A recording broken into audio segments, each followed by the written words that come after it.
Sustainable growth requires diversified access. Ensuring reliable access to the sea through peaceful cooperation is fundamental to our economic future and to long-term stability and prosperity in the Horn of Africa. የኢትዮጵያ ዘላቂ ልማት ብዝሃ ተደራሽነትን ይፈልጋል። ለዚህም ኢትዮጵያ በሰላማዊ ትብብር የባህር በር ያስፈልጋታል። ይህ ሲሆን ዘላቂ ኢኮኖሚ ልማትና በአፍሪካ ቀንድ መረጋጋትና ብልጽግናን ለማረጋገጥ ያስችላል።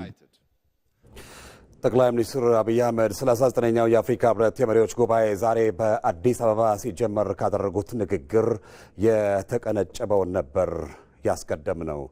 ጤና ይስጥልን። ከኢትዮጵያ ቴሌቪዥን የሰዓቱን ዜናዎች እናቀርባለን። 39ኛው የአፍሪካ ህብረት የመሪዎች ጉባኤ ዛሬ በአዲስ አበባ ተጀምሯል።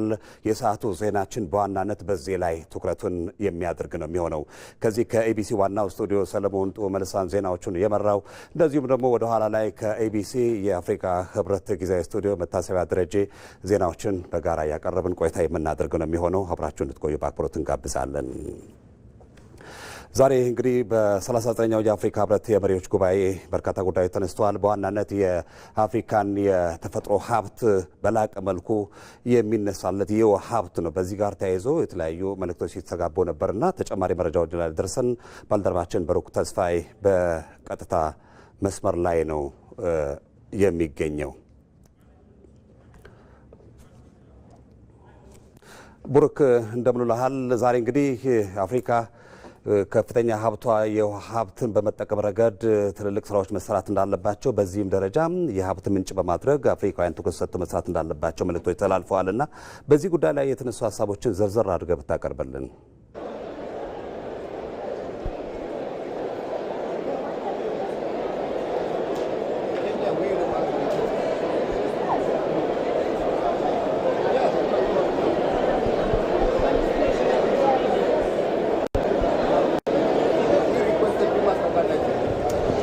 አመሰግናለሁ።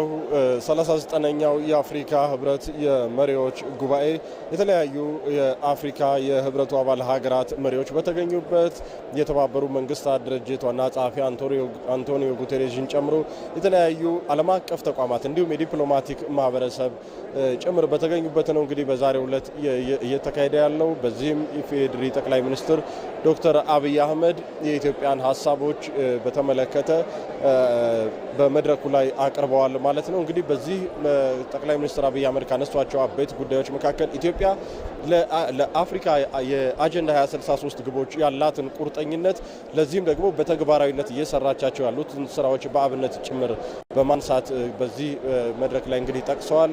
በተለይም ኢትዮጵያ የአፍሪካ አንድነት መስራች እንደመሆኗ እንዲሁም ደግሞ አሁን ያለንበት ዘመናዊው የፓን አፍሪካኒዝም የሚፈልጋቸውን ስራዎች ተግባራዊ በማድረግ ረገድ ትልቅ አንድምታ ያላቸውን ስራዎች እየሰራች ስለመሆኗ አመላክተዋል። እንግዲህ በተለይም የኢትዮጵያ አየር መንገድ አፍሪካን በአፍሪካ ውስጥ ያሉ የህብረቱን አባል ሀገራት እርስ በርስ ከማገናኘትም ባሻገር አፍሪካን ከሌሎች አህጉራት ጋር በማስተሳሰር የአፍሪካን የዓለምን ሰማይ የቀዘፈ እንግዲህ የአፍሪካን የኢኮኖሚና የዲፕሎማሲ ስኬቶችን በተሻለ መንገድ እንዲከወኑ እየሰራ መሆኑን ጠቅሷል። እንዲሁም በቴሌኮም ዘርፉም የመጪውን ጊዜ ታሳቢ ያደረገ የሰው ኃይልን የማብቃት እንዲሁም ደግሞ በቴሌኮም ዘርፍ ቀጠናዊ ትስስሮችን ለመፍጠር የሚያስችሉ ስራዎች ኢትዮጵያ እየሰራች ስለመሆኑ እንዲሁ ጠቁመዋል ማለት ነው። ከዚህ ባለፈ የውሃ ኃይልን ወይም ደግሞ ታዳሽ ኃይልን በመጠቀም ለጎረቤት ሀገራት የታላቁ ኢትዮጵያ ህዳሴ ግድብን እዚህ ላይ ጠቅሰውታል።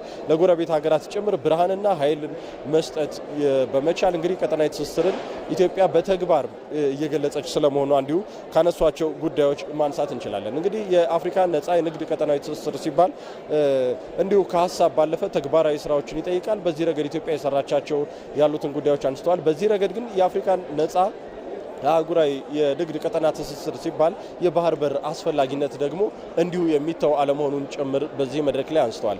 በዚህ እንግዲህ የተለያዩ ዓለም አቀፍ መሪዎች የህብረቱ አባል ሀገራት መሪዎች በተገኙበት ይህንን ጉዳይ እንግዲህ ማንሳታቸው ትልቅ ዲፕሎማሲያዊ ስኬት ያለው ነው ማለት ይቻላል። አንድምታውም እንግዲህ ኢትዮጵያ ከጎረቤት ሀገራት ጋር እንዲሁም ደግሞ ለአፍሪካ ዘላቂ እድገትና ሰላም ለአፍሪካ ውህደት የበኩሏን ድርሻ እየተወጣች መሆኗን በሚገባ የሚያመላክት ነው ማለት እንችላለን። እንግዲህ ኢትዮጵያ አማራጮችን በሚገባ ለመጠቀም ሰላማዊ የሆነ ታሪካዊ የሆነ እንዲሁም ደግሞ ህጋዊ የሆነ ጥያቄን እንዳላት ጭምር በዚህ አንስተዋል ማለት ነው። እንግዲህ ይህ ንግግር እንግዲህ ከንግግር ባለፈ ወደ ተግባር እንዲቀርብና ኢትዮጵያ ከጎረቤቶቿ ጋር የምታደርገው ንግግር ብቻ ሳይሆን አህጉሩም ጭምር ሊደግፈው የሚገባ ሀሳብ ስለመሆኑ ነው እንግዲህ ጠንከር ባለ ሁኔታ ያነሱት። የኢኮኖሚ ውህደትን እንፍጠር ከተባለ ኢትዮጵያ እየሰራቻቸው ያሉት ስራዎች በሰጥቶ መቀበል መርህ ነው፣ በሰላማዊ መንገድ ነው፣ ህጋዊ በሆነ መንገድ ነው፣ ታሪካዊ ነው ጥያቄዋም። ይህ ደግሞ የኢትዮጵያ ኢኮኖሚ ማደግ ማለት ለቀጠናው ሰላምና መረጋጋት ትልቅ ዋስትና መሆኑን ጭምር ያነሱበት ነውና የኢትዮጵያ ጥያቄ የፍትህ ጥያቄ መሆኑንና አህጉራዊ ቅርጽ እንዲይዝም ያስቻለ ነው ማለት እንችላለን። እንግዲህ ከዚህ ባለፈ በህብረቱ በዚህ መድረክ መነሳቱ ጉዳዩ የመላው የአፍሪካ የኢኮኖሚ ጥያቄም ጭምር ሆኖ እንዲታይ ትልቅ አበርክቶ አለው ማለት እንችላለን። ምክንያቱም የኢትዮጵያ በቀጠናው ውስጥ 130 ሚሊዮን በላይ ህዝብ ያላት ከቀጠናውም አልፎ እንደ አህጉርም ሲታይ ከፍተኛ የህዝብ ቁጥር ያላት ሀገር ነችና የባህር በር የማግኘት ጥያቄዋ አጠቃላይ ለቀጠናው ሰላምና መረጋጋት ለኢኮኖሚያዊ ውህደቱ ለአጀንዳ 2063 ግቦች ኢትዮጵያ እየሰራቻቸው ካሉት በቅንነትም በግልጽም እየሰራቻቸው ካሉት ስራዎች አንጻር በአግባቡ ዓለም አቀፉ ማህበረሰብ እንዲረዳውም ያስቻለ ነው ማለት እንችላለን። ለአፍሪካ ነጻ የንግድ ቀጠና ትስስርም እንግዲህ ትልቅ አበርክቶ እንዳለው በግልጽ የታየበት ነው። በታላላቅ እንግዲህ ሀገራት የተቋማት መሪዎች ጭምር የተገኙበት መሆኑ ጉዳዩን የኢትዮጵያን ጉዳይ በአጽንኦትና ግልጽ በሆነ መልኩ የኢትዮጵያን መሻት እንዲረዱት የሚያስችል ነው ማለት እንችላለን። ስለዚህ ለዚህ ደግሞ የህብረቱ አባል ሀገራት የኢትዮጵያን ጥያቄዎች በውል ተረድተውት በተለያዩ መገናኛ ብዙሃን ከሚራገበው በተለየ መልኩ በግልጽ የኢትዮጵያ ፍላጎት ከጎረቤቶቿ ጋር አብሮ የማደግ አብሮ የመለወጥና ጠቅላይ ሚኒስትሩም ሲያነሱት እንደነበረው እድገት ማለት መለወጥ ማለት አካታች መሆን መቻል አለበት ብለዋል። በዚህ ረገድ ታዲያ ኢትዮጵያ ራሴ ብቻ ልደግ አላለችም። በአረንጓዴ አሻራ ለጎረቤቶቿ ጭምር ስትተርፍ አይተናል። በስንዴም እንግዲህ ከተረጅነት ወጥቶ ወደ ውጭ ወደ መላክ የሚያስችል አቅምን እየፈጠረች ነው። ስለዚህ እንደዚህ አይነት ያሉትን ሁሉንም አቅሞች አሰባስቦ በጋራ ማደግ በጋራ መለወጥ እንዲሁም ደግሞ ከኢኮኖሚያዊ ውህደት ባለፈ አህጉራዊ እንደ አህጉር በአጀንዳ 2063 የታሰቡትን የፖለቲካም ሆኑ የኢኮኖሚ ውህደቶችና ግቦች ስኬቶች ለማሳካት የሚያስችል ነውና ይህንን ዓለም አቀፉ ማህበረሰብ እንዲረዳው ማስችሏል። በርከት ያሉ መገናኛ ብዙሃንም በመገኘታቸው ጉዳዩን ከብዥታ በጸዳ መልኩ እንዲረዱ የሚያስችል ትልቅ እድልን የፈጠረ ነው ማለት ይቻላል። አመሰግናለሁ ብሩክ። 39ኛው የአፍሪካ ህብረት የመሪዎች ጉባኤ በአዲስ አበባ እየተካሄደ ነው የሚገኘው። ከኤቢሲ አፍሪካ ህብረት ጊዜያዊ ስቱዲዮ ደግሞ ባልደረባዬ መታሰቢያ ደረጀ በዚህ ጉዳይ ላይ ያተኮሩ የተለያዩ መረጃዎችን ልታደርሰን በቀጥታ መስመር ላይ ትገኛለች። መታሰቢያ እንደምንለሻል። የጉባኤውን ጅማሬ አስመልክቶ ሪፖርተሮቻችን በተለያዩ ቦታዎች ላይ በዛው በአፍሪካ ህብረት አዳራሽ እንደሚገኙ ይታወቃልና ያሉሽ መረጃዎች መቀጠል ትችላለሽ። አመሰግናለሁኝ። 39ኛው የአፍሪካ ህብረት የመሪዎች ጉባኤ ዛሬ ዘላቂ የውሃ አቅርቦትና አስተማማኝ የሆነ የንጽህና አጠባበቅ ስርዓቶችን ማጠናከር በሚል መሪ ሀሳብ ነው እየተካሄደ የሚገኘው። የተለያዩ ሀሳቦችም የተንጸባረቁበት ጉባኤ ነበረ ቀደም ሲል የተካሄደው ይህ ጉባኤ ማለት ነው። ከዚህ ከኢቢሲ ጊዜያዊ ስቱዲዮም ይህንን የተመለከቱ ዘገባዎችን ይዘን ቆይታ እናደርጋለን። መታሰቢያ ደረጃ ዜናዎችን እመራለሁ። ከዛ ባለፈ ደግሞ በምናነሳቸው ጉዳዮች ላይ ተጨማሪ ሀሳቦችን የሚያጋሩን ባልደረቦቻችንም በቀጥታ መስመር ላይ ይገኛሉ። ሙሉ ግርማይ፣ ቶማስ ኃይሉ፣ ሰለሞን አበጋዝ እንዲሁም ደግሞ ሌሎች ባልደረቦቻችንም በቆይታችን ይቀላቀሉናል። እናንተም አብራችሁን ሁኑ። ወደ ቀዳሚው ዘገባ አሻገራለሁ። ኢትዮጵያ የአፍሪካ የተቀናጀ የባህር ስትራቴጂንና የሰማያዊ ኢኮኖሚ ማዕቀፎችን መሰረት በማድረግ የባህር በር ጥያቄዋን ፍጹም ሰላማዊና ሕጋዊ በሆነ መንገድ እያቀረበች ትገኛለች። ኢትዮጵያ ጥያቄዋን በዲፕሎማሲያዊ ድርድር ለማሳካት መነሳቷ ለዘላቂ ሰላም ያላትን ቁርጠኝነትን ያሳያል። አሸናፊ እንዳለ ዝርዝሩን አዘጋጅቷል። ኢትዮጵያን ጨምሮ 16 የአፍሪካ ሀገራት የባህር በር የላቸውም። በዚህም ሳቢያ ከ440 ሚሊዮን በላይ ዜጎች መገኛ የሆኑት እነዚህ ሀገራት ዓለም በባህር ንግድ በምትሽከረከርበት በዚህ ዘመን የባህር በር የሌላቸው ሀገራት ሆነው ከእድገት ማዕድ ተገፍተዋል። ቁጥሮች እውነታውን ያረጋግጡልናል። የባህር በር የሌላቸው ሀገራት ካላቸው ጋር ሲነጻጸሩ በአማካኝ የ20 በመቶ ዝቅተኛ የኢኮኖሚ እድገት ያስመዘግባሉ። ምክንያቱም ባህር በር የሌላቸው ሀገራት ለገቢና ወጪ ንግድ ከፍተኛ የውጭ ምንዛሬን ይገብራሉ። ምርት ለማድረስም ረጅም ጊዜ ይፈጅባቸዋል። ኢትዮጵያን በማሳያነት እናንሳ። ላለፉት 33 ዓመታት ለወደብ ኪራይ ብቻ ኢትዮጵያ በአማካይ ከ66 ቢሊዮን ዶላር በላይ ወጪ እንዳደረገች መረጃዎች ያመላክታሉ። ይህ ገንዘብ እንደ ወቅቱ ጭማሪና ቅናሽ ቢኖረውም ለሀገር ኢኮኖሚ ያበረክት የነበረው አስተዋጽኦ ቀላል የሚባል አይደለም። ጉዳዩ የገንዘብ ብቻ ሳይሆን የሉዓላዊነትም ጭምር ነው። የባህር በር የሌለው ሀገር በጎረቤቶቹ የፖለቲካ ፍላጎት፣ በድንበር መዘጋት ወይም ባልተጠበቀ የወደብ ታሪፍ ጭማሪ እጁን ለመስጠት ይገደዳል። የባህር በር ያላቸው ሀገራት ከንግድ ባለፈ የሰማያዊ ኢኮኖሚ ባለቤት በመሆናቸው ካሳና ሌሎች የባህር ውስጥ እንስሳት ሽያጭ፣ ከባህር በታች ከሚገኙ የነዳጅና የተፈጥሮ ጋዝ ክምችቶች እንዲሁም የባህር ዳርቻ መዝናኛዎች በመጠቀም የሀገር ውስጥና የውጭ ቱሪስቶችን ይስባሉ። ሉዓላዊነታቸውን ለማስከበርም የባህር ኃይልን በማጠናከር የሀገርን ዳርቻ የመጠበቅና በዓለም አቀፍ ውሃዎች ላይ ተጽዕኖ የማሳደርም አቅም አላቸው። አሃዛዊ መረጃዎች እንደሚያመላክቱት በአፍሪካ በሰማያዊ ኢኮኖሚ ከ300 ቢሊዮን እስከ 450 ቢሊዮን ዶላር የሚጠጋ ገንዘብ ይዘዋወራል። ይህ የገንዘብ መጠን በ2050 1.5 ትሪሊዮን ዶላር ይደርሳል ተብሎ ሲጠበቅ ከ50 ሚሊዮን በላይ ሰዎች ደግሞ የሥራ ዕድል ተፈጥሮላቸዋል። በተቃራኒ የባህር በር የሌላቸው ሀገራት ከዚህ በረከት ገሸሽ ተደርገው ከጂኦፖለቲካዊ አቀማመጣቸው የተነሳም ለተለያዩ የብሔራዊ ደህንነቶች ተጋላጭ ሆነዋል። እነዚህ ተግዳሮቶች ከኢኮኖሚ ጥገኝነት እስከ ወታደራዊ ስጋቶች ድረስ ሰፊ ናቸው። ይህንን ኢፍትሐዊ የሆነ አካሄድ ለመቀየርና የጋራ ተጠቃሚነትን ለማረጋገጥ የአፍሪካ ሀገራት በባህር ሀብት በጋራ እንዲለሙና ባህር የሌላቸው ሀገራት የኢኮኖሚ ሉዓላዊነታቸው እንዲከበር የሚያስችሉ በርካታ አህጉራዊና ዓለም አቀፋዊ የሕግ ማዕቀፎች አሉ። እነዚህ ማዕቀፎች በተለይ የአፍሪካ ሕብረት ባወጣቸው ስልቶች ላይ ያተኩራሉ። ከነዚህ መካከል የ2050 የአፍሪካ የተቀናጀ የባህር ስትራቴጂ አንዱ ነው። ይህ ስትራቴጂ የአፍሪካን የባህር ሀብት ለሁሉም አፍሪካውያን ተጠቃሚነት ለማዋል የተቀረጸ ቀዳሚ ሰነድ ነው። ባህር በር የሌላቸው ሀገራት በባህር ሀብት ልማት፣ በአሳ ግብይትና በባህር ላይ ጥናት እኩል ተሳታፊ እንዲሆኑ ያበረታታል። ከዚህም ባለፈ የባህር ላይ ወንጀሎችን በጋራ በመከላከል አስተማማኝ የንግድ መስመር መፍጠርን ያለመ ነው። ሌላኛው የአፍሪካ የባህር ደህንነትና ልማት ቻርተር ነው።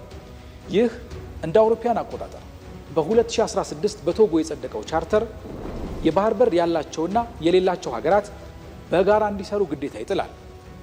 ባህር በር የሌላቸው ሀገራት ያለምንም እንቅፋት ወደ ባህር እንዲደርሱና የንግድ ዕቃዎቻቸውን እንዲያጓጉዙ የትራንዚት መብት ዋስትና ሲሰጥ ወደቦች ለባለቤቶቻቸው ብቻ ሳይሆን ለአህጉራዊ ንግድ እድገት እንደ ጋራ መገልገያ እንዲያገለግሉ ያሳስባል። በተመሳሳይ የአፍሪካ ሕብረት እንደ አውሮፓውያን አቆጣጠር በ2020 ያጸደቀው የሰማያዊ ኢኮኖሚ ስትራቴጂ የባህር ሀብትን ለሁሉን አቀፍ እድገት መጠቀምን ያለመ ነው። ስትራቴጂው እንደ ኢትዮጵያ ያሉ የባህር በር የሌላቸው ሀገራት የባህር ሀብት ተጠቃሚ እንዲሆኑና በባህር ትራንስፖርት ላይ ያላቸውን ድርሻ እንዲያሳድጉ ያበረታታል። የባህር በር ጉዳይ የአንድ ሀገር ብቻ ሳይሆን የጋራ የአፍሪካ ሀብት ተደርጎ እንዲወሰድ በማድረግ በሀገራት መካከል ያለውን አለመግባባት በዲፕሎማሲያዊ ማዕቀፍ ለመፍታት ይረዳል። ኢትዮጵያ እነዚህንና ሌሎችንም ዓለም አቀፋዊ ሕጎች መነሻ በማድረግ የአፍሪካ ሕብረት መቀመጫና የፓን አፍሪካኒዝም ተምሳሌት እንደመሆኗ መጠን የባህር በር ጥያቄዋን ከግጭት ይልቅ በትብብር ላይ የተመሰረተ እንዲሆን እየሰራች ነው። የባህር በር ጥያቄዋ ከስትራቴጂካዊ ኢኮኖሚያዊና ደህንነት መስኮች አኳያ ተገቢነት ያለው መሆኑን እየገለጸች የምትገኘው ኢትዮጵያ የሰጥቶ መቀበል መርህን መከተሏ ለሰላማዊ አማራጮች ያላትን ቁርጠኛ አቋም ያመላክታል። በመቶ ሚሊዮኖች የሚቆጠር ሕዝብ ባለቤት የሆነችውና በታሪክ ለረጅም ዘመን የባህር ባለቤት የነበረችው ኢትዮጵያ የፍትሐዊነት ጥያቄዋ ፍጹም ዲፕሎማሲያዊ መንገድንና መርህን ታሳቢ የሚያደረገ ነው። የኢትዮጵያ ጥቅም ያለው ከመረጋጋት ከወደብ አማራጭና በቀጠናው ላይ ተሰሚነት ካለው ወታደራዊ አቅም ጋር ነው። የውጭ ሀገራት በሺህ ኪሎ ሜትሮች ርቀው መጥተው ቤዝ የሚመሰርቱበት ቀጠና ላይ ኢትዮጵያ እንደ ቀጠናው ዋነኛ አካል የባህር በር ማግኘቷ ለቀጣይ ሉዓላዊነቷ ወሳኝ ነው። ይህም የትውልዱ ጥያቄ ሆኗል። ኢትዮጵያ የባህር በር ለማግኘት በምትኩ እንደ ህዳሴ ግድብና የኢትዮጵያ አየር መንገድ ያሉ የኢኮኖሚ ተቋማትን ድርሻ ማቅረቧ በጦርነት ሳይሆን በንግድ ስምምነት የጋራ ተጠቃሚነትን የመፈለግ አዲስ አካሄድን ለሌሎች ሀገራትም ጭምር ያመላከተ ነው። ኢትዮጵያ አንድ እውነት እያሳየች ነው። የባህር በር ጥያቄ የህልውና ጥያቄ መሆኑ አፍሪካ ቋሚ ውክልና በጸጥታው ምክር ቤት ሊኖር እንደሚገባ የተባበሩት መንግስታት ድርጅት ዋና ጸሐፊ አንቶኒዮ ጉተሬስ ተናገሩ። የአፍሪካ ድምጽ በዓለም አቀፍ የፋይናንስ ተቋማት ውስጥም ጎልቶ መሰማት እንዳለበት ዋና ጸሐፊው ዛሬ በተካሄደው 39ኛው የአፍሪካ ህብረት የመሪዎች ጉባኤ ላይ አንስተዋል። ይህንኑ ጉዳይ ይዘን እንቀጥላለን። ተጨማሪ ያነሷቸውን ሀሳቦች አካቶ መረጃዎችን ሊያጋራን ደግሞ ባልደረባችን ሙሉ ግርማይ በቀጥታ መስመራችን ላይ ነው የሚገኘው። ሙሉ እንዴት ቆይተሃል? ዋና ጸሐፊ አንቶኒዮ ጉተሬስ ዛሬ በ39ኛው የአፍሪካ ህብረት የመሪዎች ጉባኤ ላይ ሰፊ ሀሳቦችን አንስተዋል። በተለይ ከሰላምና ጸጥታ ጋር የተያያዙ ጉዳዮች ተነስተዋል። በዋናነት ደግሞ አፍሪካ በጸጥታው ምክር ቤትና በሌሎችም የፋይናንስ ተቋማት ውስጥ ተሰሚነቷ ከፍ ሊል እንደሚገባ ያነሱበት ሀሳብም ነበረ። ከዚህ አንጻር እንደው ይህ ሀሳብ በዚህ መድረክ ላይ መነሳቱ ምን አይነት እንድምታ ይኖረዋል? ምንስ ጉዳዮች ናቸው በስፋት የተዳሰሱበት? መልካም እንግዲህ መታሰቢያ እንደሚታወቀው ከዚህ ቀደምም ከ1970ዎቹ 60ዎቹ ጀምሮ በተባበሩት መንግስታት ድርጅት የጸጥታው ምክር ቤት አፍሪካ የሚገባትን ውክልና ማግኘት አለባት የሚለው ድምጽ ከዚህ በፊትም ጎልቶ የሚነሳ ድምጽ ነው።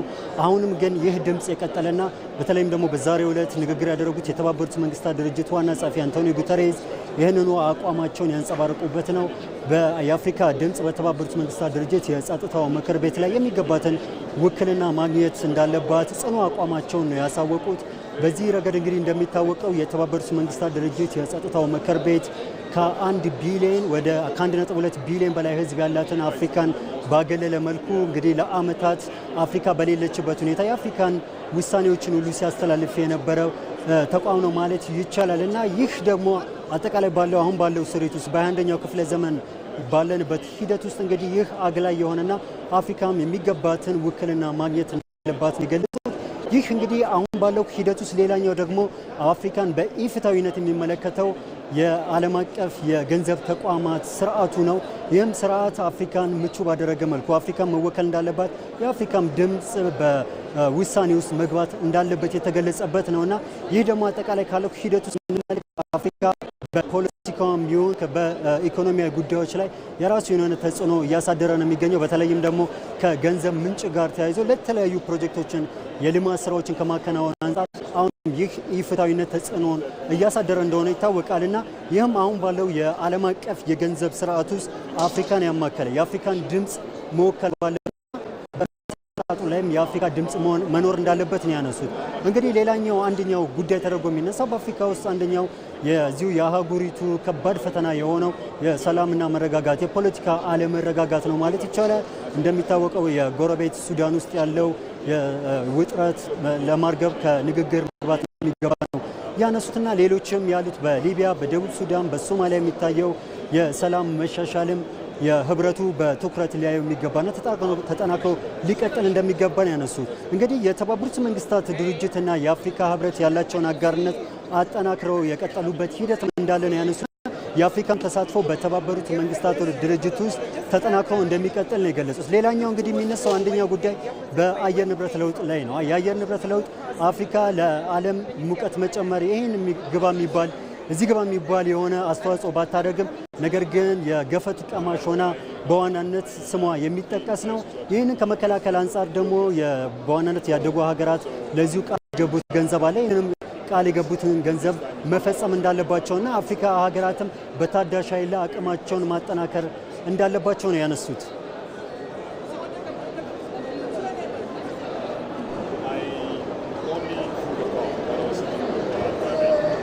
ሁሉ ስለመረጃዎቹ እናመሰግናለን። መልካም ጊዜ። ዘገባዎቻችን አሁንም ይቀጥላሉ። ባለብዙ ወገን ግንኙነቶች እየሳሱ በመጡበት አፍሪካውያን መሰባሰብና አንድነታቸውን ማጠናከር እንደሚጠበቅባቸው የአፍሪካ ህብረት ኮሚሽን ሊቀመንበር መሐመድ አሊ ዩሱፍ ተናገሩ።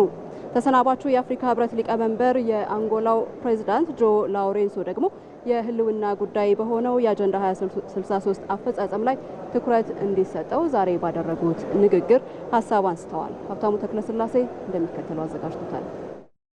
የምንፈልጋትን አፍሪካን ገንባ የአጀንዳ 2063 የመጨረሻ ግብ ነው። እየተካሄደ በሚገኘው 39ኛው የአፍሪካ ህብረት የመሪዎች ጉባኤ መክፈቻ ላይም ከወቅቱ መሪ ቃል ጋር ተገናዝቦ በትኩረት ተነስቷል። የህብረቱ ኮሚሽን ሊቀመንበር መሐመድ አሊ ዩሱፍ በንግግራቸው ለስኬቱ ከመቼውም ጊዜ በላይ መትጋት የሚጠበቅ ስለመሆኑ አንስተዋል። Multilateralism is sorely tested and we are witnessing የባለብዙ ወገን ትብብር እየተፈተነ ለብቻ መቆምና ራስን መከላከል ላይ የተመሰረተ ጎጂ አካሄድን እየተመለከትን እንገኛለን።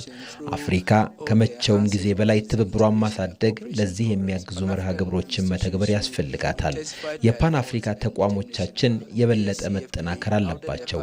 የፋይናንስ ተቋሞቻችን ጥረታቸውን ከፍ ማድረግ ይጠበቅባቸዋል። እምቅ ሀብትን ለመጠቀም መሰባሰብ መተባበር ያስፈልገናል ያሉት ሊቀመንበሩ ሰላምና ደህንነት ላይ በትኩረት እንስራ ሲሉ ጥሪ አቀርበዋል። የባለብዙ ወገን ትብብር እየተዳከመ እኔ ብቻ እየገነነ በመጣበት ዓለም አፍሪካውያን በአንድነት መቆማቸው እጅጉን አስፈላጊ መሆኑን ያነሱት ሊቀመንበሩ ተቋማቶቻችንን እናጠናከር፣ በጋራ እንንቀሳቀስ ሲሉ አሳስበዋል።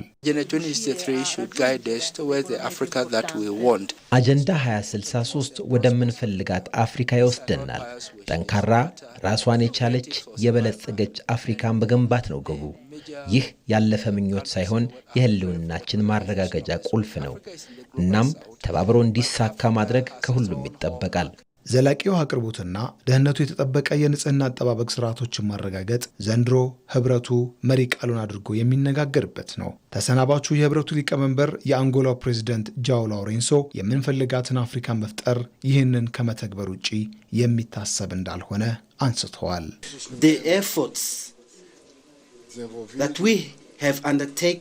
የምንፈልጋትን አፍሪካ የመገንባታችን ውጥን በውሃና ንጽህና ዘርፍ ሰፊ ኢንቨስትመንት ካልተደረገ የሚሳካ አይደለም። በአጀንዳ 2063 የተቀመጠውን በተለይ አካታች እድገትን፣ የሰው ሀብት ልማትን ለማረጋገጥ በዚህ ላይ በትኩረት መስራት ይጠበቅብናል። አንጡራ ሀብቷን ከሰው ኃይል ልማቷ ጋር ካቀናጀች የሚፈለገው ውጤት ማምጣት ይቻላል ያሉት ፕሬዝዳንቱ በንግግራቸው በትብብር ውስጥ አንድነትን ለማጠናከር በጋራ መቆም አስፈላጊ መሆኑን ጠቅሰው በዚህም ማንም ወደ ኋላ ያልቀረበት እንዲሆን ባለፈው አንድ ዓመት መሰራቱን ተናግረዋል። Sustainable development is inseparable from stability. ቀጣይነት ያለው ልማት ከመረጋጋትና ከተረጋገጠ ሰላም ውጪ የሚታሰብ አይደለም። የተሟላ እድገት የሚረጋገጠውም ማንም ወደ ኋላ እንዳልቀረ ማረጋገጥ ሲቻል ነው። ያለፈው አንድ ዓመት የአንጎላ ሊቀመንበርነትም በዚሁ ትኩረት የተቃኘ ነው። መሪዎቹ አፍሪካዊ ችግሮችን ከመሰረታቸው ስለመፍታት ሲነጋገሩ ትኩረት የሚሹ ጉዳዮች በመክፈቻው በስፋት ተነስተዋል። የአፍሪካ ህብረት ኮሚሽን ሊቀመንበር መሐመድ አሊ ዩሱፍ ሰፊ ሀሳቦችንም ዛሬ በዚህ በ39ኛው የአፍሪካ ህብረት የመሪዎች ጉባኤ ላይ ንግግር ባደረጉበት ወቅት አንስተዋል። በተለይ ደግሞ አፍሪካ ያላትን ሀብት በጋራ መጠቀም የሚችልበትን ስርዓት መገንባትና ሰላምን ማስጠበቅ እንደሚገባም በዋናነት አንስተዋል። እንደ አጠቃላይ ግን ሊቀመንበሩ ያነሷቸው ጉዳዮች ምን ላይ ትኩረት ያደረጉ ነበሩ፣ ምንስ እንድምታ አላቸው የሚለውን ደግሞ ተጨማሪ መረጃ ሊያጋራን ባልደረባችን ቶማስ ኃይሉ በቀጥታ መስመራችን ላይ ተገኝቷል። ቶማስ እንዴት ቆይተሃል? የሊቀመንበሩን ንግግር ስትከታተል ቆይተሃልና ዘርፈ ብዙ የሆኑ ሀሳቦችም የተካተቱበት ነበር፣ አቅጣጫዎችንም ጭምር የጠቆሙበት እንደመሆኑ መጠን ምን አይነት እንድምታ አላቸው ንግግራቸው?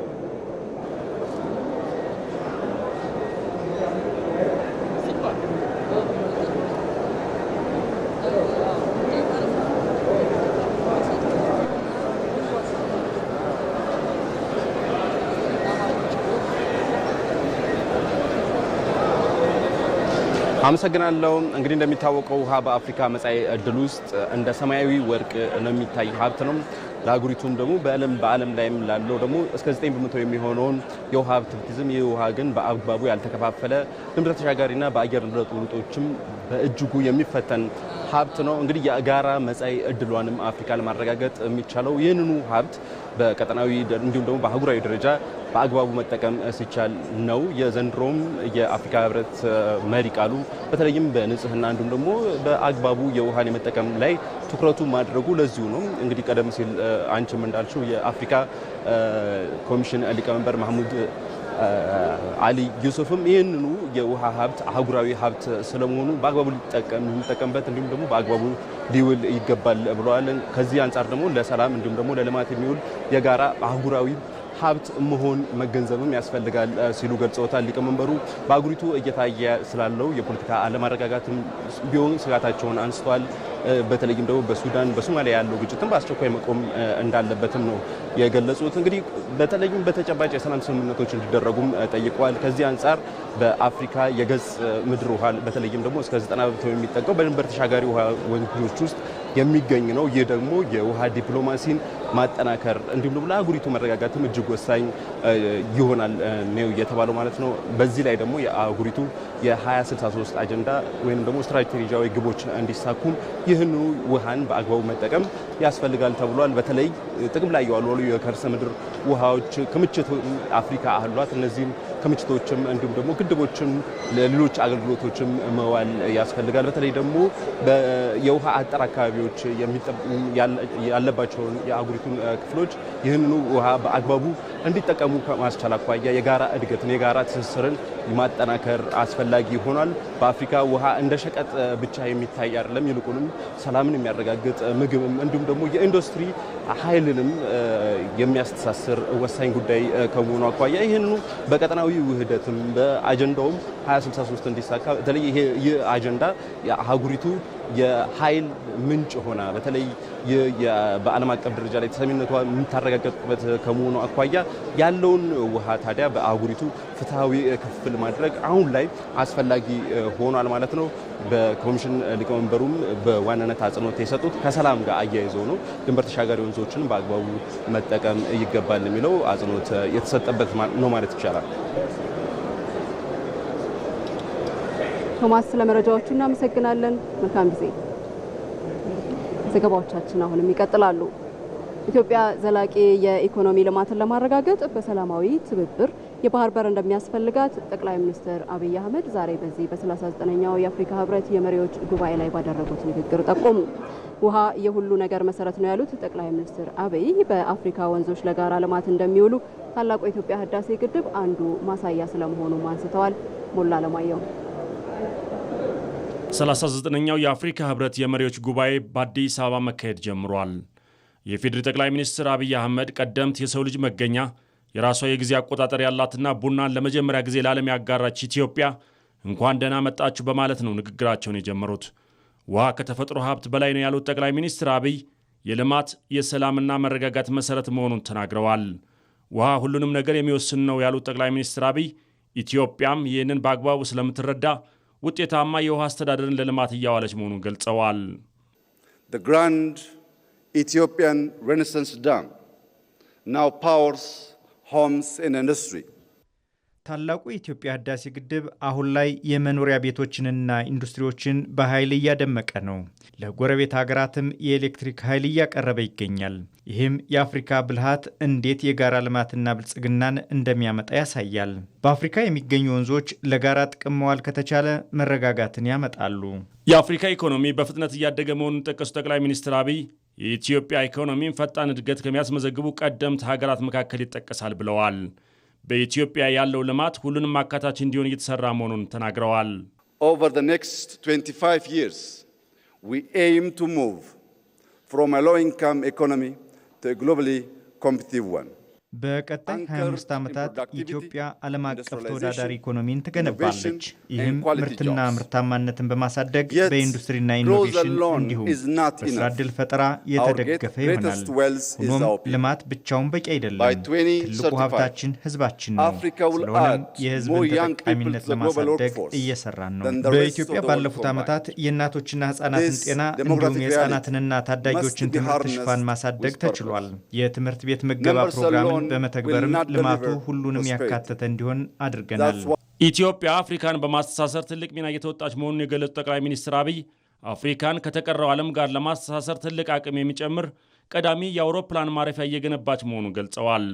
በፍጥነት እያደገ ላለው የኢትዮጵያ ኢኮኖሚ የባህር በር በሰላማዊ መንገድ ማግኘት እንደሚያስፈልግ ጠቅላይ ሚኒስትር አብይ ተናግረዋል። Reliable access to the sea through peaceful cooperation is fundamental. የኢትዮጵያ ዘላቂ ልማት ብዝሃ ተደራሽነትን ይፈልጋል። ለዚህም ኢትዮጵያ በሰላማዊ ትብብር የባህር በር ያስፈልጋታል። ይህ ሲሆን ዘላቂ ኢኮኖሚ ልማትና በአፍሪካ ቀንድ መረጋጋትና ብልጽግናን ለማረጋገጥ ያስችላል። በኢትዮጵያ የከተሞችና ገጠር ሽግግርን እውን ለማድረግ የተሰራ መሆኑን የገለጹት ጠቅላይ ሚኒስትር አብይ ከተሞች አረንጓዴ፣ ሰው ተኮርና ዘላቂ በመደረግ ላይ ናቸው ብለዋል። በኢትዮጵያ የኢኮኖሚ ልማት ከአየር ንብረት ጋር በተጣጣመ መልኩ እየተገበረ ነው ያሉት ጠቅላይ ሚኒስትሩ ለአብነት ለሌሎች ልምድ እየሆነ ያለውን የአረንጓዴ አሻራ ጠቅሰዋል። በአዲስ አበባ ተግባራዊ የተደረገው የወንዝ ዳርቻ ልማትም የውሃ አካላትን ወደ ነበሩበት በመመለስ ለዜጎች ተስማሚ ማድረጉን ተናግረዋል። የኢኮኖሚ እድገቱን ቀጣይነት ለማረጋገጥም የዲጂታል ቴክኖሎጂ ልማት ላይ በስፋት እየተሰራ መሆኑን ጠቅላይ ሚኒስትር አብይ ገልጸዋል። In 2020, Ethiopia established Africa's first artificial intelligence institute. እንደ ኢሮፒያን አቆጣጠር በ2020 ኢትዮጵያ በአፍሪካ የመጀመሪያ የሆነውን የአርቲፊሻል ኢንተለጀንስ ተቋም አቋቁማለች። ይህንን መሰረት አድርገንና በኢትዮጵያ የመደመር ፍልስፍና ላይ ተመርኩዘን የመጀመሪያውን አርቲፊሻል ኢንተለጀንስ ዩኒቨርሲቲ እያቋቋምን ነው። ይህም ትርጉም ያለው የሰው ኃይል ልማት በመፍጠር በቴክኖሎጂ የተደገፈ ልማትን በአህጉሩ ያረጋግጣል። የዓለም ነባራዊ ሁኔታ በፍጥነት እየተለዋወጠ ባለበት በአሁኑ ሰዓት አፍሪካውያን ከህብረት በተጨማሪ ትርጉም ያለው ትብብር በመተግበር ጠንካራ አህጉርን እውን ማድረግ እንደሚገባ ጠቅላይ ሚኒስትር አብይ አስገንዝበዋል። በዚህ በ39ኛው የአፍሪካ ህብረት የመሪዎች ጉባኤ ትኩረት ከተደረገባቸው ሀሳቦች መካከል አንደኛው የአህጉሪቱን ሰላምና ደህንነት ማስጠበቅ የሚቻልባቸውን የትብብር መስኮች ማጠናከር የሚለው ነው። በተለይ ደግሞ አሁን ላይ በተለያዩ የአፍሪካ ሀገራት ያሉ ግጭቶችን ማርገብ እንደሚገባ ተነስቷል። የሱዳን የእርስ በርስ ግጭት፣ በሶማሊያ እንዲሁም ደግሞ በሳህል ቀጠና፣ በሌሎችም ሊቢያን ጨምሮ በተለያዩ ሀገራት ያሉ የጸጥታ ችግሮችን ማስቆም እንደሚገባ ተመላክቷል። ሀገራት የጋራ ትብብራቸውን ማጠናከር ሲችሉ የውስጥ ሰላማቸውን ማጠናከር እንደሚችሉ በዚሁ የህብረቱ ጉባኤ ላይ ዛሬ በመክፈቻው ቆይታ ማለት ነው በስፋት የተነሳ ጉዳይ ነበር። ጠቅለል አድርገን ግን ምን ጉዳዮች ነበሩ በተለይ የተነሱት የሚለውን ደግሞ አሁን መረጃን እንጋራለን። ለዚህ ደግሞ ባልደረባችን ሰለሞን አበጋዝ በቀጥታ መስመራችን ላይ ነው የሚገኘው። ሰለሞን እንዴት ውለሃል? ከተነሱ ዘርፈ ብዙ ሀሳቦች መካከል የሰላምና ጸጥታ ጉዳይ አንዱ ነበርና እንደው በአህጉር አቀፍ ደረጃ ያለውን የሰላምና ደህንነት ሁኔታ ለማጠናከር ምንድነው ሊሰራ ይገባል የተባለው? መልካም መታሰቢያ እንግዲህ የ39ኛው የአፍሪካ ህብረት የመሪዎች ጉባኤ ዛሬ መካሄድ ጀምሯል። በዋነኝነት እንግዲህ ከውሃና ጤና ጋር የተገናኘ በተለይ ከውሃ ጋር ከንጽህና ጋር የተገናኘ መሪ ቃል ያለው ቢሆንም በስፋት ከተነሱት መካከል እንግዲህ አንዱ ጉዳይ የሰላምና የጸጥታ ነው።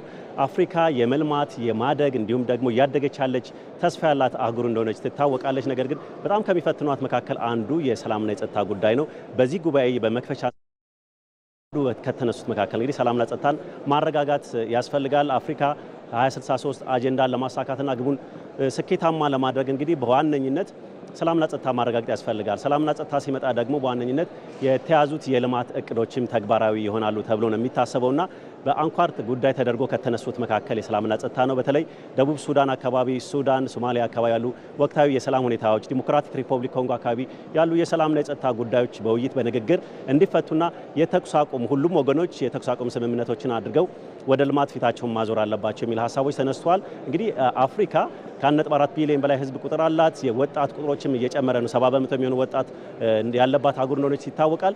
በሚቀጥሉት ዓመታት ደግሞ ወጣቶችም እየጨመሩ ይመጣሉና አሁን የተጀመረውን የልማት ለማፋጠን አፍሪካን እውን ለማድረግ ደግሞ ለሚደረጉት እንቅስቃሴዎች ሁሉ ሰላምና ጸጥታ ዋና ቁልፍ ጉዳይ በመሆኑ የሰላምና የጸጥታ ጉዳይ ላይ ሀገራት መስራት እንዳለባቸው፣ አፍሪካ ያላትን የተፈጥሮ ሀብት በአግባቡ እንድትጠቀም እንዲሁም ደግሞ ወጣቶቿ አምራች እንዲሆኑ የተጀመሩ የልማት እንቅስቃሴዎች እንዲፋጠኑና ከሌላው ዓለም ጋር ደግሞ በትብብር መንፈስ እንድትሰራ ለማድረግ በሳህል ቀጠና እንዲሁም ደግሞ ቅድም ባነሷቸው አካባቢዎች ላይ የሰላምና የጸጥታ ሁኔታዎች ላይ ለማረጋጋት የሚሰሩ ጉዳዮችን የአፍሪካ ህብረት እንደሚሰራ የተባበሩት መንግስታት ድርጅት ደግሞ በዋነኝነት የአፍሪካ ህብረት ጋር ተቀራርቦ የሰላምና ጸጥታ ሁኔታ ለማረጋጋትና አጠቃላይ አጀንዳ 2063 እንዲሳካ አፍሪካ እውን እንድትሆን ለማድረግ ረገድ የራሱን ድርሻ መውጣት እንደሚችል የተባበሩት መንግስታት ድርጅት በዋነኝነት ይህንን ሀሳብ በዋና ጸሐፊው አንቶኒዮ ጉተሬስ ተገልጿል። መሪዎችም ሲያነሱ ሰላምና ጸጥታን በዋነኝነት አንስተዋል ማለት እንችላለን። ሰለሞን ስለ መረጃዎቹ እናመሰግናለን። መልካም ጊዜ። ተመልካቾች ከኢቢሲ ጊዜያዊ ስቱዲዮ 39ኛው የአፍሪካ ህብረት የመሪዎች ጉባኤ ላይ ያተኮሩ ዘገባዎቻችን እዚህ ላይ ይጠናቀቃሉ። ተመሳሳይ ጉዳዮችን ከዋናው ስቱዲዮ ከሰለሞን ጡልማ ልሳን ጋር ቆይታ ታደርጉባቸዋላችሁ። መታሰቢያ ደረጀ ነበርኩኝ። መልካም ጊዜ። ባልደረባ መታሰቢያ ደረጀ ከኤቢሲ የአፍሪካ ህብረት ጊዜያዊ ስቱዲዮ አመሰግናለሁ። አሁን ወደ ዋናው ስቱዲዮ ተመልሰናል። ከዚህ ከዋናው ስቱዲዮ ደግሞ መረጃዎችን ወደ እናንተ እንቀጥላለን ማለት ነው።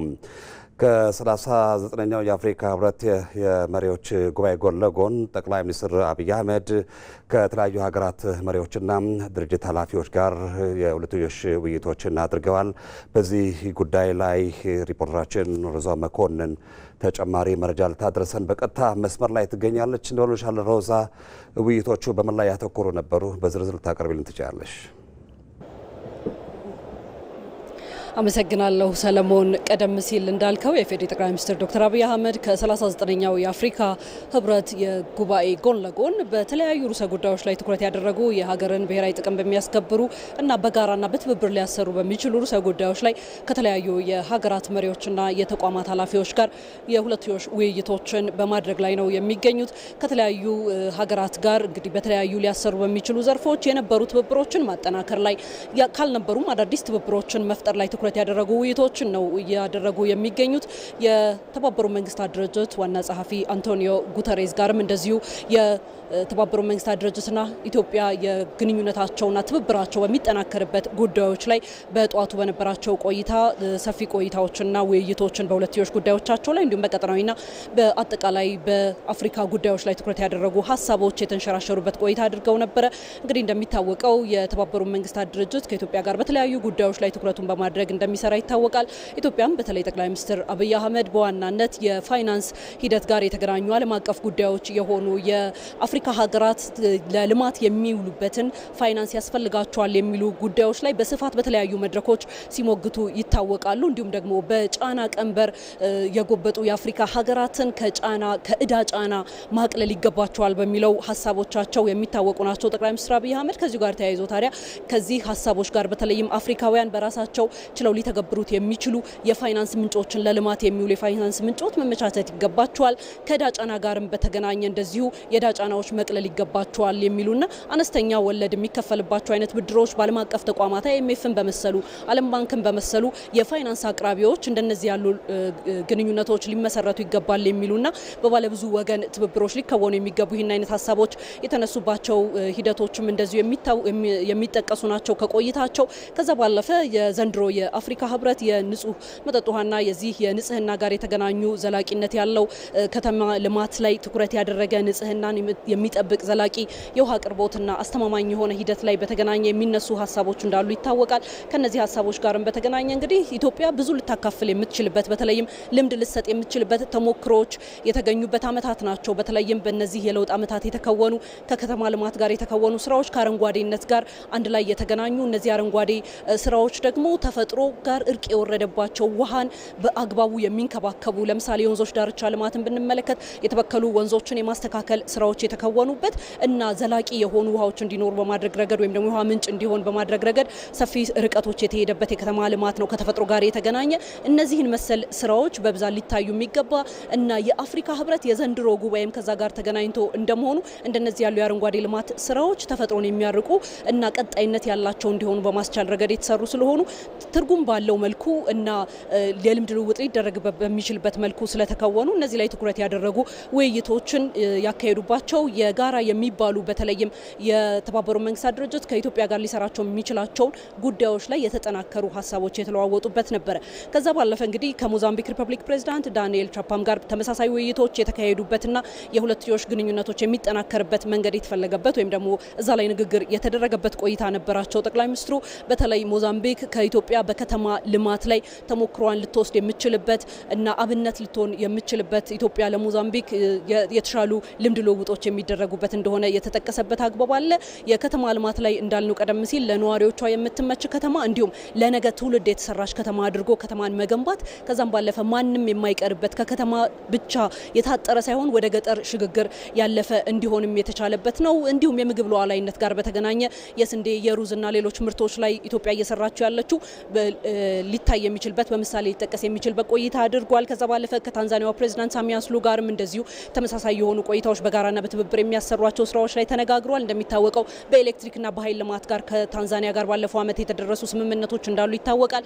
ከዛም ባለፈ በሌሎች ሊያሰሩ በሚችሉ ጉዳዮች ላይ ተወያይቷል። ከደቂቃዎች በፊት ደግሞ ከኮንጎ ዲሞክራቲክ ሪፐብሊክ ፕሬዝዳንት ፌሊክስ ሺሴኬዲ ጋር በአቪዬሽን ዘርፎች ላይ ትኩረት አድርገው ተነጋግሯል። ኢትዮጵያ በአቪዬሽን ዘርፍ ቀዳሚዋ ሀገር እንደሆነች ይታወቃል። ይህን ተሞክሯን የምታሰፋበትና በጋራና በትብብር ስራዎች የሚሰሩበት ጉዳይ ላይ መክረዋል። የሁለትዮሽ ግንኙነቱ አሁንም እንደቀጠለ ነው። በተቻለን አቅም ለተመልካቾቻችንም ከዜና ውጭ ባሉ አግባቦች ልናደርስ የምንችልበት እድል ካለ የምንመለስ ይሆናል። ሰለሞን አመሰግናለሁ። ሮዛ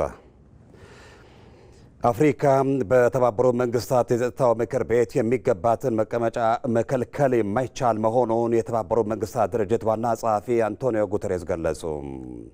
በአፍሪካ ህብረት 39ኛ ጉባኤ ላይ የተገኙት የህብረቱ ዋና ጸሐፊ አንቶኒዮ ጉተሬስ እና የጣሊያኗ ጠቅላይ ሚኒስትር ጆርጂያ ሜሎኒ የአፍሪካ እኩል ተጠቃሚነት ማረጋገጥ ይገባል ብለዋል። ሜሮን በረዳ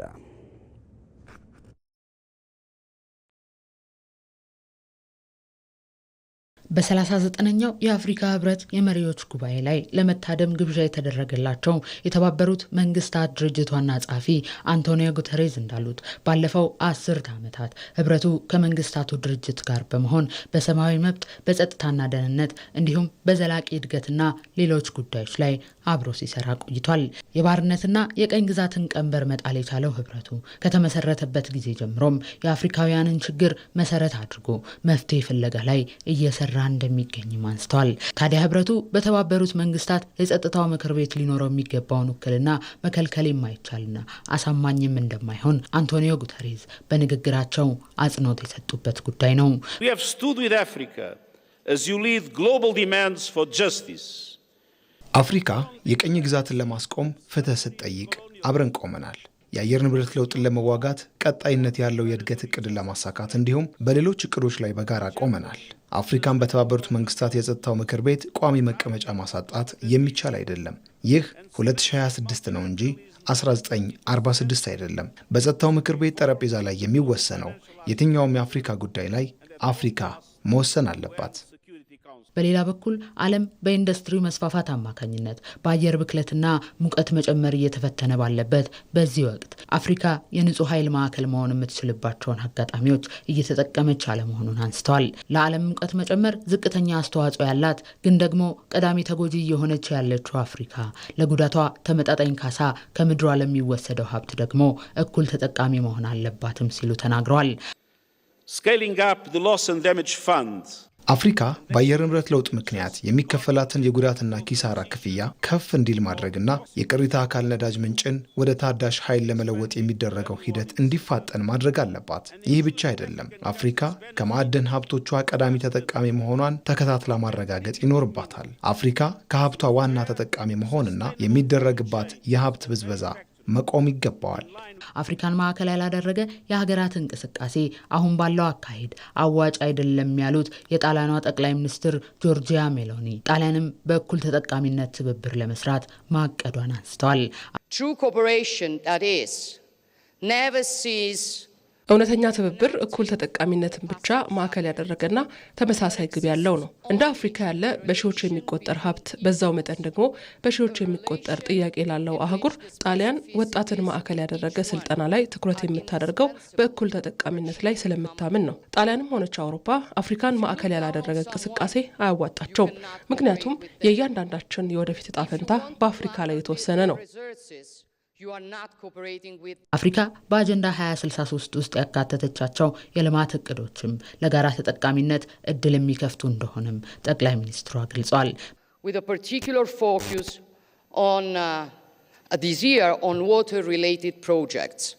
አሁን በተለየ ሁኔታ ውይይት እየተደረገበት ያለውን የንጹህ ውሃ አቅርቦት ፕሮጀክትን ጨምሮ የአፍሪካ ህብረት በ2063 አጀንዳው ያስቀመጣቸው እንደ ነፃ የንግድ ቀጠና ግንባታ ፕሮጀክት ላይ ለመሳተፍ እውቀታችንንና መዋለ ንዋያችንን ለማፍሰስ መድረኩ ክፍት ነው። ስለዚህም ጣሊያን በእነዚህ ፕሮጀክቶች ግንባታ ላይ ከተባበሩት መንግስታት ድርጅት ጋር በመሆን ግንባር ቀደም ተሳታፊ መሆን ትፈልጋለች። በሌላ በኩል አፍሪካ የሰው ሀብቷን ተጠቅማ ማደግ ትችል ዘንድም የተማረ የሰው ሀብቷን በተሻለ የስራ ዕድል ከመንጠቅና ሌሎች ዜጎች በስደት ከማሳጣት ይልቅ በሀገራቸው የሚለወጡበትን የስራ ዕድል በጋራ መፍጠር ይገባልም ብለዋል።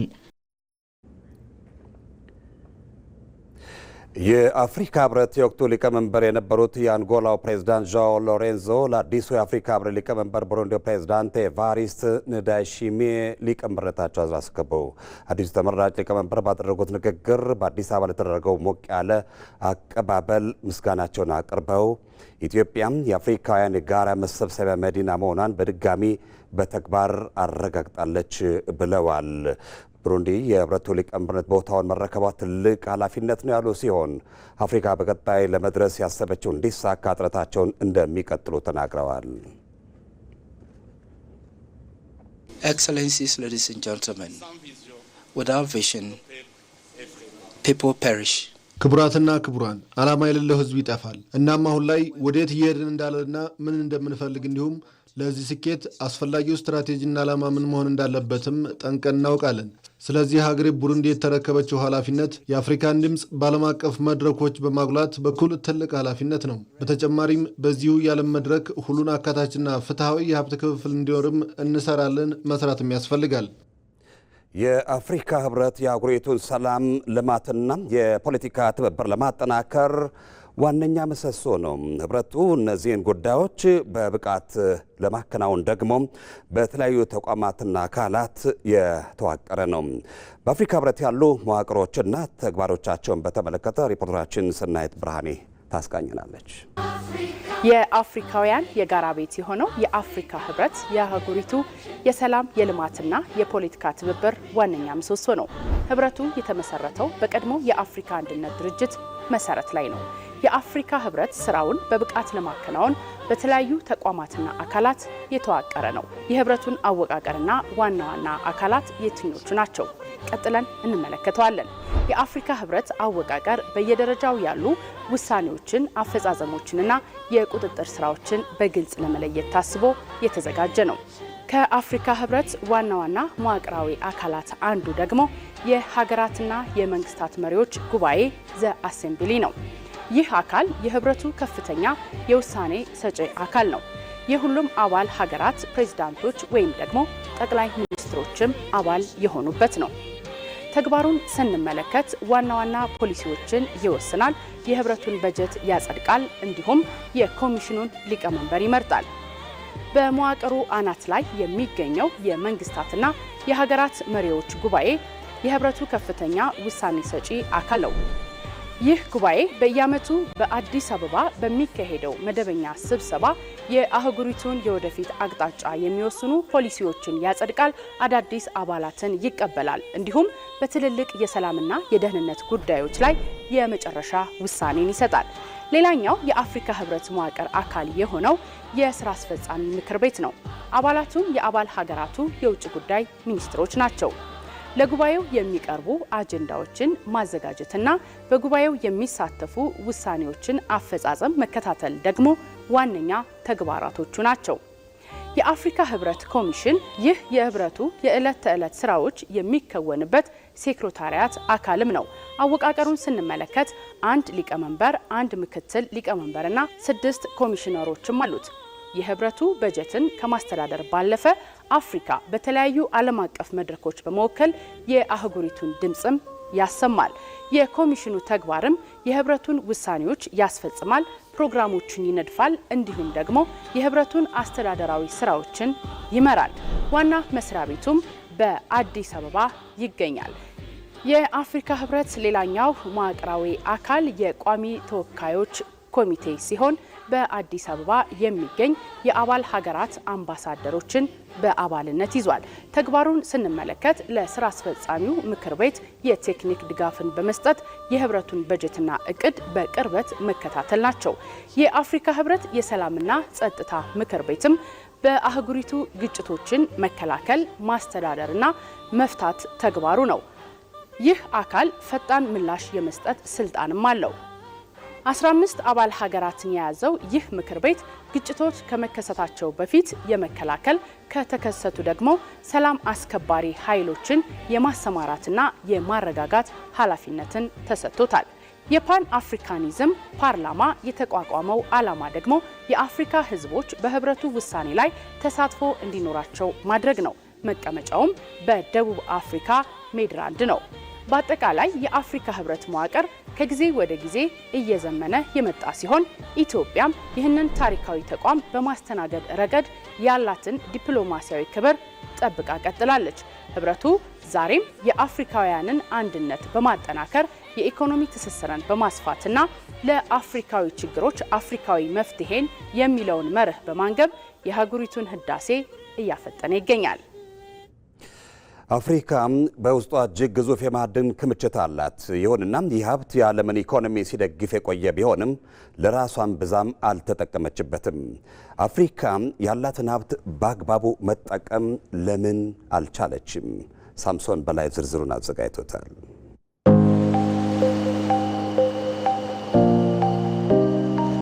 አፍሪካ በተፈጥሮ ሀብት የታደለች ምድር ለመሆኗ የዓለም አቀፍ የጂኦሎጂ ጥናት ምስክሮች ናቸው። ከዓለም የማዕድን ክምችት ውስጥ 30 በመቶ የሚሆነውን እንደምትይዝም ይገመታል። ይህ ሀብት ለዘመናዊ ዓለም የቴክኖሎጂ ሽግግር ወሳኝ የሆኑትን ማዕድናትንም ያካተተ ነው። እንደ ወርቅና አልማዝ ያሉ የከበሩ ማዕድናት፣ ኤሌክትሪክ ተሽከርካሪ ባትሪ ወሳኝ የሆኑትን ኮባልት፣ ለኢንዱስትሪ ማሽነሪዎች አስፈላጊ የሆኑትን ፕላቲኒየምና ክሮሚየም እንዲሁም ፖታሽየምና ሌሎች በርካታ ማዕድናትን የአፍሪካ ከርሰ ምድር ሲታሰስ በብዛት የሚገኙ ናቸው። አህጉሪቱ በውስጡ የያዘችው እጅግ ግዙፍ የማዕድን ክምችት ለዘመናት የዓለምን ኢኮኖሚ ሲደግፉ የቆዩ ቢሆንም ለራሷ እምብዛም አልተጠቀመችበትም። የማዕድን ልማት የሚደግፉ ጠንካራ ፖሊሲ አለመነደፉና ፖለቲካዊ አለመረጋጋት የአፍሪካ ሀገራት ሀብታቸው እየተበዘበዘ የበይ ተመልካች ሆነው ቆይተዋል። አሁን ይህ ሁኔታ እየተቀየረ ይገኛል። የአፍሪካ ሀገራት አሁን ላይ እያራመዱት ያለው አዲስ ፖሊሲ ማዕድናትን በጥሬው ወደ ውጪ ከመላክ ይልቅ በአህጉሪቱ ውስጥ እሴት ጨምሮ ለገበያ ማቅረብ ላይ ያተኮረ ነው። በዚህ የለውጥ ሂደት ውስጥ ደግሞ ኢትዮጵያ ዘርፉን ከባህላዊ አሰራር ወደ ዘመናዊ ኢንዱስትሪ በመቀየር ረገድ ተጠቃሽ እርምጃዎችን እየወሰደች ትገኛለች። ኢትዮጵያ ኢኮኖሚን በጠንካራ መሰረት ላይ ያስቀምጥልኛል ብላ ከሰየመቻቸው 5 ቁልፍ ዘርፎች አንዱ የማዕድን ልማት ነው። ያላትን የማዕድን እምቅ አቅም ለመጠቀምም ባለፉት ጥቂት ዓመታት መዋቅራዊ ፖሊሲ ነክ ለውጦችን አድርጋለች። የመደመር መንግስት ዘርፉን ለውጭና ለሀገር ውስጥ ባለሀብቶች ክፍት ለማድረግ የማዕድን አዋጅን አሻሽሏል።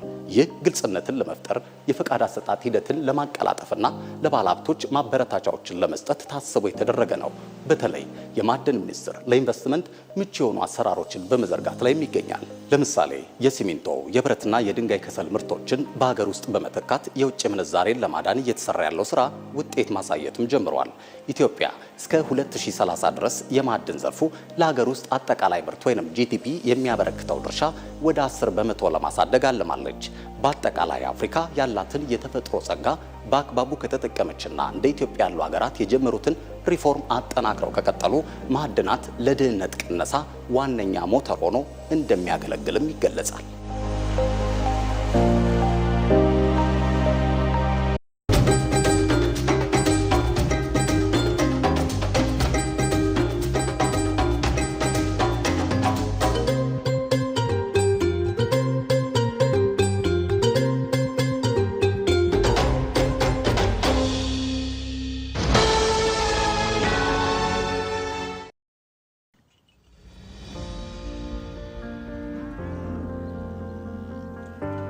እንዴት ዋላችሁ? መስገን ምን ነው ቀዘቀዝ? ትንሽ አዝመራ ዘር አነሳለብኝና ምን እናግዝ ታዲያ? እኔም ማርሽ የምመልሰው የእህል ዘር ብድር ባገኝ ብዬ ስንከራተት ነው ያልኩኝ። እስከ መቼ የእህል ዘር በብድር ይሞላል ብለን? ምን ላርግ ታዲያ?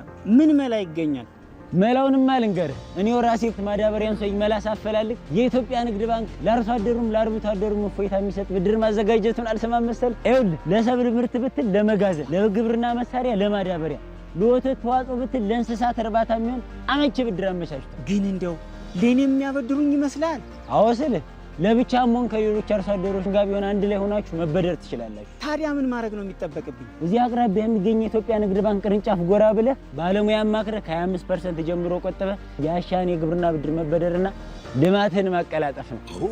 ሀገር የሚመግበው ባለሙያ ለዓመታት ሲያገለግል የቆየው የኢትዮጵያ ንግድ ባንክ የግብርና ስራ እንዲቀላጠፍ አስፈላጊ የሆነ ብድር አመቻችቷል። ከ5% ጀምሮ ቆጥበው የግብርና ስራውን ያቀላጥፉ።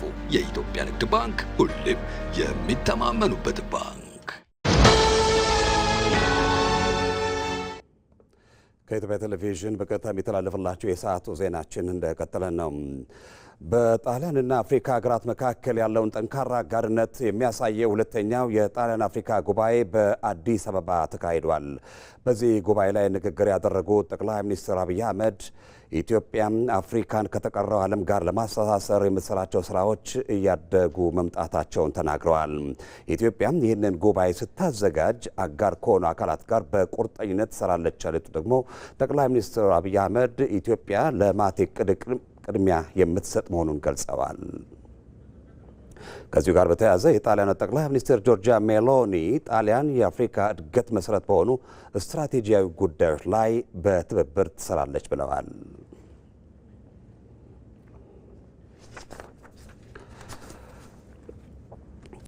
ኢትዮጵያና ጣሊያን ለረጅም ዓመታትን ያስቆጠረ የተጠናከረ የንግድ፣ የኢንቨስትመንት፣ የልማት፣ የባህል እና የታሪክ ትስስር ያላቸው ሀገራት ናቸው። የጣሊያን ኩባንያዎች በኢትዮጵያ የልማት ስራዎች ውስጥ ያላቸው ተሳትፎም ከፍ ያለ ነው።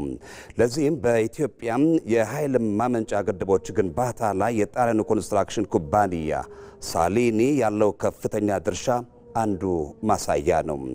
ሳሊኒ በኢትዮጵያ የኃይል ማመንጫ ግድብ ግንባታዎች ምን አስተዋጽኦ አበረከተ የሚለውን ደግሞ ሪፖርተራችን አስማረ ብርሃኑ እንደሚከተል ያስቃኘናል።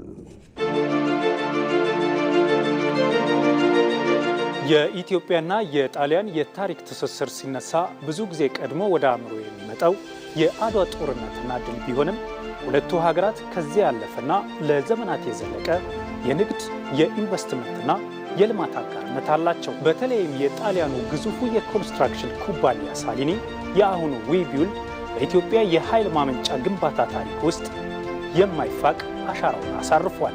ኢትዮጵያ የጀመረችውን የኢንዱስትሪና የኢኮኖሚ እድገት ለማሳካት የኃይል አቅርቦት ዋነኛው መሰረት ነው። በዚህ ረገድ የጣሊያኑ ሳሊኒ ኩባንያ ከታላቁ ህዳሴ ግድብ እስከ ግቤ ፕሮጀክቶች ግንባታ ድረስ ቀዳሚ ሚና ተጫውቷል። የታላቁ ህዳሴ ግድብ በአፍሪካ ግዙፍ በሆነው የህዳሴ ግድብ ግንባታ ላይ የሲቪል ስራዎች ዋና ተቋራጭ በመሆን ቁልፍ ኃላፊነቱን ተወጥቷል። ኩባንያው ዘመናዊውን የሮለር ኮምፓክትድ ኮንክሪት ቴክኖሎጂን በመጠቀም የግድቡን ዋና መዋቅር ገንብቷል። ከዋናው ግድብ በተጨማሪ የ5 ኪሎ ሜትር እርዝመት ያለውን የኮርቻ ግድብና የኃይል ማመንጫ ተርባይኖችን የውሃ ማስተላለፊያ ቱቦዎች ግንባታንም እንዲሁ አከናውኗል። በኦሞ ወንዝ ላይ በተገነቡት የግቤ ተከታታይ ፕሮጀክቶች ላይም የሳሊኒ አሻራ በጉልህ ይነበባል። ግቤ 3 በ243 ሜትር ከፍታውና በ1870 ሜጋዋት የማመንጨት አቅሙ የኢትዮጵያን የኃይል አቅርቦት በ85 በመቶ አሳድጎት ነበር። ግቤ 2 ይህ ፕሮጀክት በቴክኒክ ብቃቱ የሚጠቀስ ሲሆን በግቤና በኦሞ ወንዞች መካከል ያለውን የተፈጥሮ የከፍታ ልዩነት በመጠቀም ኃይል ለማመንጨት የተገነባው የ26 ኪሎ ሜትር እርዝመት የውሃ ማስተላለፊያ ዋሻ የኩባንያው ትልቅ ስኬት ተደርጎ ይወሰዳል። በኢትዮጵያ የኃይል ማመንጫ ግንባታ ጉዞ አዲስ ምዕራፍ ጅማሮ ተደርጎ የሚወሰደው በግቤ 1 ግንባታም የጣሊያኑ ሳሊኒ ኩባንያ ትልቅ አሻራ አስቀምጧል። የግቤ 1 የኃይል ማመንጫ 184 ሜጋዋት የማመንጨት አቅሙ ለሀገሪቱ የኤሌክትሪክ ፍጆታ የራሱን አሻራ አበርክቷል። በአጠቃላይ የሳሊኒ ተሳትፎ በኢትዮጵያ የኃይል ዘርፍ ላይ ያለው ሚና የሁለቱ ሀገራት ግንኙነት ከታሪክ ማህደር ባለፈ በዘመናዊ የልማት አጋርነት ላይ የተመሰረተ መሆኑን በተጨባጭ የሚያሳይ ነው። ይህ የሁለትዮሽ ግንኙነት ጣሊያን ከአፍሪካ ጋር ያላትን አዲስ የትብብር ምዕራፍ የሚወክል ሲሆን በተለይ ጣሊያን ቀርጻ ወደ ትግበራ ያስገባችውና በአፍሪካ የኢነርጂና የመሰረተ ልማት ግንባታ ላይ የሚያተኩረው ትልቅ ማሳያ ነው። ይህ የአጋርነት መንፈስ ጣሊያን ለአፍሪካ ሀገራት ያላትን የቴክኖሎጂ ሽግግርና የልማት ድጋፍ ፍላጎት የሚያንጸባርቅ ከመሆኑ በላይ ኢትዮጵያን በአህጉሪቱ የታዳሽ ኃይል ማዕከል ለማድረግ ለሚከናወነው ጉዞ የጣሊያን ኩባንያዎች የማይተካ ሚና እንዳላቸው የሚያረጋግጥ ነው። ይህም የሁለቱን ሀገራት ታሪካዊ ትስስር ወደ ላቀ የጋራ ተጠቃሚነትና ክልላዊ መረጋጋት የሚያሸጋግር ስትራቴጂካዊ ትብብር ሆኖ ይቀጥላል። የጣሊያንና አፍሪካ ግንኙነት በልማት ላይ የተመሰረተ አዲስ የታሪክ ምዕራፍ ጀምረዋል። የጣሊያን ጠቅላይ ሚኒስትር ጆርጂያ ሜሎኒ በቅርቡ በአፍሪካ መሪዎች ፊት ባደረጉት ንግግር አህጉሪቱ የምትፈልገውም የበጎ አድራጎት እርዳታ ሳይሆን የእኩልነት አጋርነት መሆኑን አጽንኦት ሰጥተዋል።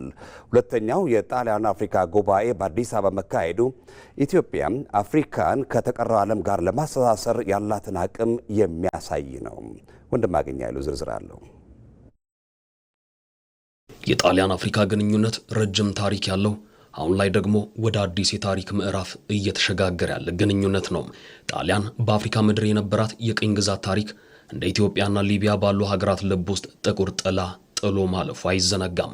ሆኖም የዛሬዋ ሮም አፍሪካ ያንን የታሪክ ጠባሳ በይቅርታና በልማት በመሻር ወደ አዲስ የትብብር ማዕቀፍ በመሸጋገር ላይ ይገኛል።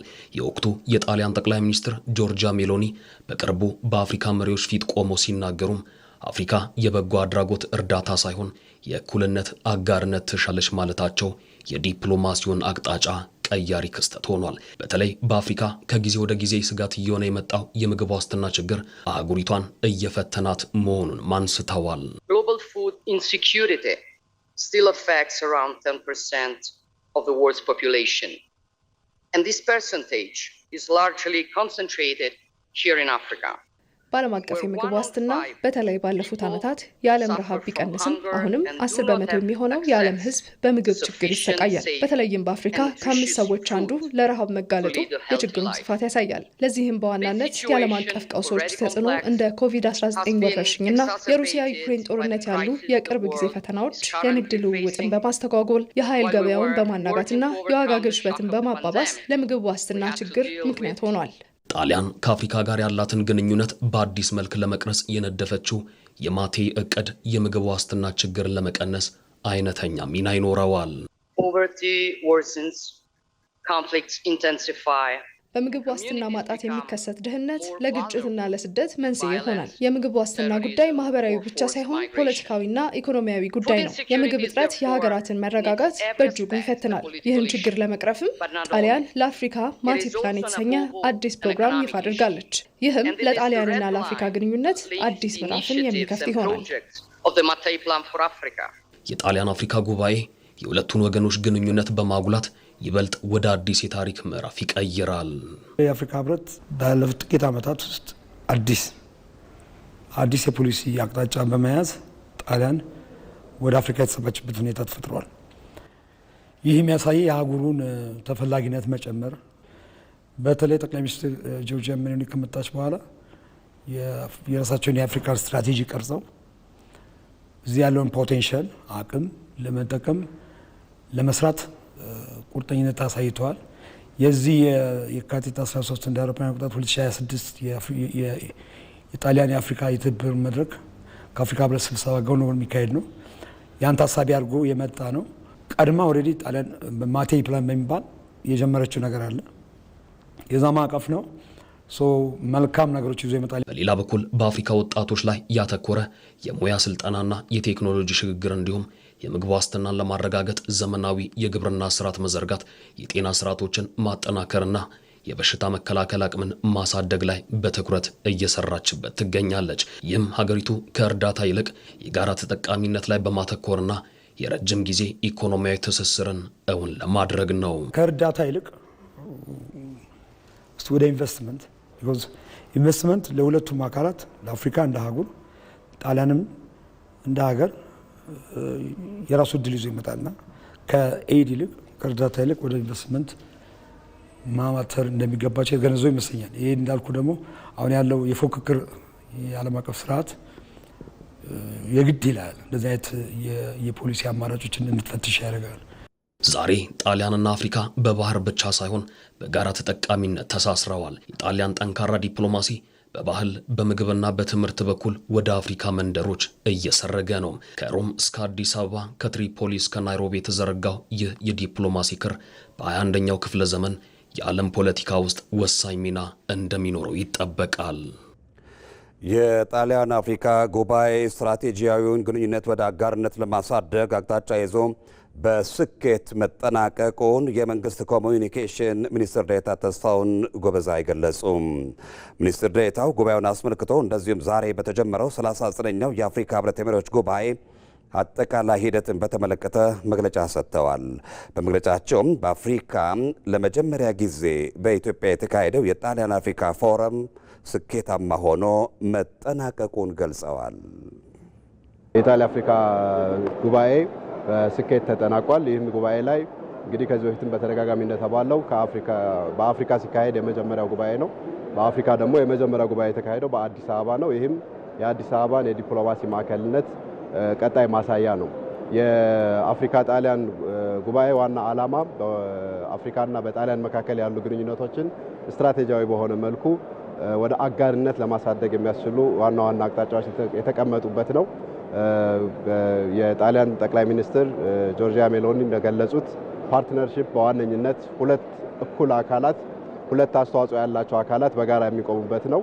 ዛሬም በነበራቸው ንግግር አፍሪካ የመጻኢው ዓለም ላይ የተለየ ቦታ ያላት መሆኗን ብዙ ሪሶርስ ወጣት የሰው ኃይል እና የተማረ የሰው ኃይል ያላት ስለሆነች የተሻለ ቆይታና የተሻለ እድል ያላት መሆኑን አጽንኦት ሰጥተው ገልጸዋል። ለአጀንዳ 2063 ግቦች ስኬታማነት ዘላቂ የውሃ አቅርቦትና ደህንነቱ የጠበቀም የንጽህና አጠባበቅ ስርዓቶችን ማረጋገጥ በሚል መሪ ሀሳብ ላይ ያተኮረው የመሪዎች ጉባኤ ላይ ኢትዮጵያ ትልልቅ ስኬቶቿን ያጎላችበት እንደነበርም ጠቁመዋል። ክቡር ጠቅላይ ሚኒስትር ዛሬ በጉባኤው መክፈቻ ላይ ባደረጉት ንግግርም ከውሃ አንጻር ኢትዮጵያ እየሄደችበት ያለውን ጥረት ከህዳሴ ግድብ እስከ የፍትሃዊና በህግ አግባብ የሚመለስ የባህር በር ባለቤትነት ድረስ ያለውን ሂደት በዝርዝር አስቀምጠዋል።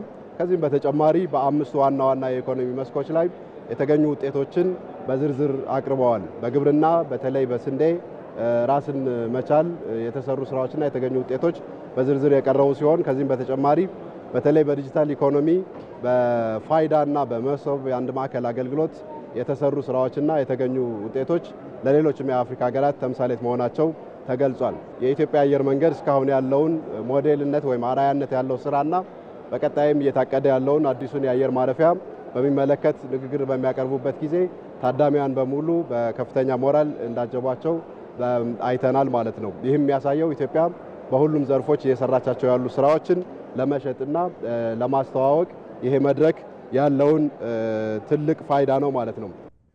ከኢትዮጵያ ቴሌቪዥን ለሰዓቱ የዘጋጁ ዜናዎቻችን እነዚሁ ናቸው። ከኛ ጋር ስለቆያችሁ ከልብ እናመሰግናለን። በያላችሁበት ጤና ይስጥልን።